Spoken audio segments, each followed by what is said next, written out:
अंदर की शांति ज्ञान से आती है, न संघर्ष से आती है, न स्वीकृति से आती है, ज्ञान से आती है। क्योंकि अशांति का कारण अज्ञान है। अज्ञान के कारण ही हम परिस्थितियों में, विपत्तियों में, दुख में, भोगों में फंसे हुए हैं। भगवान ने कहा है, श्रद्धावान लभते ज्ञानम तत्परा सहितेन्द्रिया ज्ञानम लब्ध्वा पराम शांति, पराम शांति मचरेण आदि गच्छति। जब कोई श्रद्धा करके संत महात्माओं का संग करता है, शास्त्र का स्वाध्याय करता है, तो उसे ज्ञान होता है क्या करना चाहिए, क्या नहीं करना चाहिए, क्या करने से शांति मिलती, क्या करने से अशांति मिलती। फिर वो अपनी इंद्रियों को कब्जे में करता है। अभी हम इंद्रियों के गुलाम हैं, वो अपनी इंद्रियों को अपने अधीन करता है। मन और इंद्रियों को अधीन करके जब परमात्मा का चिंतन करता है, तब उसे जो अंदर ज्ञान प्राप्त होता है, तब शांति प्राप्त होती है, जिसे शाश्वत शांति कहते हैं।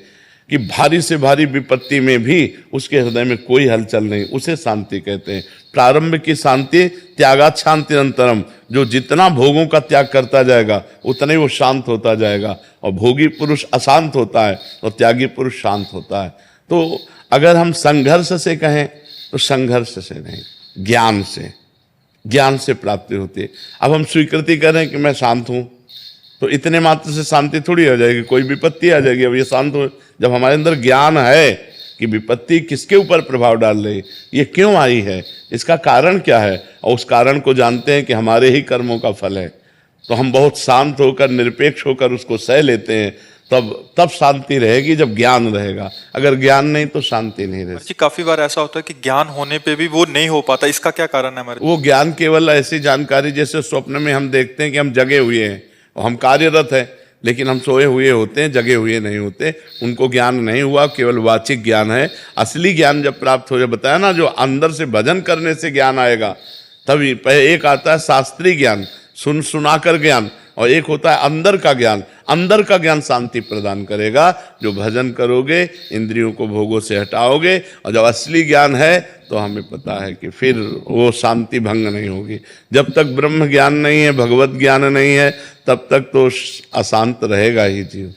और जो देखो संत महात्माओं को परम शांत, हर परिस्थिति में शांत, बड़ी से बड़ी विपत्तियां फिर भी सब शांत, नहीं तो परेशानियां सबको अशांत कर देती है। अगर हमको वास्तविक ज्ञान है तो बड़ी से बड़ी विपरीत परिस्थिति में भी हम आनंदित रहेंगे, हम अशांत नहीं होंगे, हम शांत रहेंगे। महाराज जी, उस समय साधक तो कटिंग करता है अंदर से, जो आप गुरुजनों के वचन होते हैं, तो महाराज जी सिद्धावस्था में क्या इसका भी भान नहीं रहता? वो सहज भान रहता है, स्थिति नहीं रहती वहां। भान तो रहता है, जैसे अब इनके शरीर में घाव है तो हमें दिखाई तो दे रहा शरीर में घाव, लेकिन पीड़ा इनको हो रही, हमें नहीं हो रही। ऐसे इस शरीर की पीड़ा इस शरीर को हो रही, हमें नहीं हो रही। स्थिति प्रज्ञ में ये स्थिति होती है और साधक इसे काटता है कि मैं शरीर तो नहीं हूं ना, ये शरीर मेरा घर है, मैं इसमें रहने वाला अविनाशी हूं। और जो सिद्ध पुरुष होता है वो अपनी स्थिति में होता है, वो भगवान में चित्त को जोड़े होता है। इसके जो कष्ट होते हैं, भान होता है पर उसका दुख नहीं होता। भान होता है, गर्मी है तो भान होगा पर उसका दुख नहीं है। शरीर में पीड़ा है, भान होगा और उसका दुख नहीं। साधक विवेक के द्वारा काटता है कि नहीं, मैं शरीर नहीं हूँ, ये इसका प्रारब्ध भोग है, इसको भोग लेने दो, मैं इसका देखने मात्र दृष्टा हूँ, मैं इसका भोगता नहीं हूँ। वो बार बार ऐसे कटिंग करके वो अपने आप को बचाता है। लेकिन जो सिद्ध पुरुष होता है वो बचा बचाया भगवान की स्थिति में रहता है, उसको दुख नहीं होता, कष्ट होता है। जैसे पीड़ा हो रही है, सर दर्द हो रहा है तो सर दर्द होगा, लेकिन सर दर्द का दुख नहीं होगा। महाराज जी, कटिंग करते करते कितना समय लगता है महाराज जी उस स्थिति में? भजन केवल कटिंग से नहीं बात बनेगी, उसके साथ साथ भजन। भजन जितना जोर का भजन होगा उतने जोर का विवेक जागृत हो जाएगा। भजन नहीं तो विवेक जागृत हुआ, जो ज्ञान है ना वो प्रयोग में नहीं आएगा। ज्ञान तो सबको है, किसको ज्ञान नहीं कि संसार नाशवान है, किसको ज्ञान नहीं कि मरना है, किसको ज्ञान नहीं कि सब कुछ यहाँ छूट जाएगा। लेकिन कौन, सब उसी में तो लगे हुए हैं। कौन उससे विरक्त होकर भगवान में लग रहा है? मतलब बिना भजन के शाब्दिक ज्ञान से बारी मथे घृत होए बरु सिकता ते बरु तेल, बिनु हरि भजन न भवतरी या सिद्धांत पेल। बिना भगवान के भजन के कोई भी ज्ञान प्रयोग में नहीं आएगा।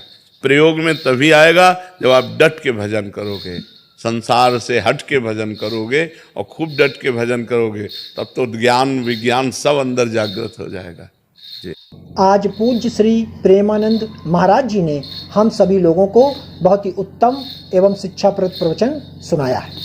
आशा करता हूँ इस शिक्षाप्रद प्रवचन से हम सभी लोग कुछ न कुछ शिक्षा अवश्य ग्रहण करेंगे और अपने जीवन को सुखी, सात्विक और सामर्थ्य बनाने का प्रयास करेंगे। मित्रों, अगर आपको यह शिक्षाप्रद वीडियो पसंद आया हो तो वीडियो को लाइक करें और अधिक से अधिक लोगों को शेयर भी करें, जिससे और भी लोग महाराज जी के इस वीडियो से शिक्षा लेकर अपने जीवन को सुखी बना सकें। अगर आपने अभी तक हमारे चैनल को सब्सक्राइब नहीं किया है तो तुरंत सब्सक्राइब भी कर लें, जिससे आपको नोटिफिकेशन के माध्यम से हमारे शिक्षाप्रद महाराज जी के वीडियो तुरंत प्राप्त हो सके। मित्रों, तो फिर कल पूज्य श्री प्रेमानंद जी महाराज का कोई शिक्षाप्रद वीडियो लेकर के आपके समक्ष प्रस्तुत होंगे। तब तक के लिए राधा राधा।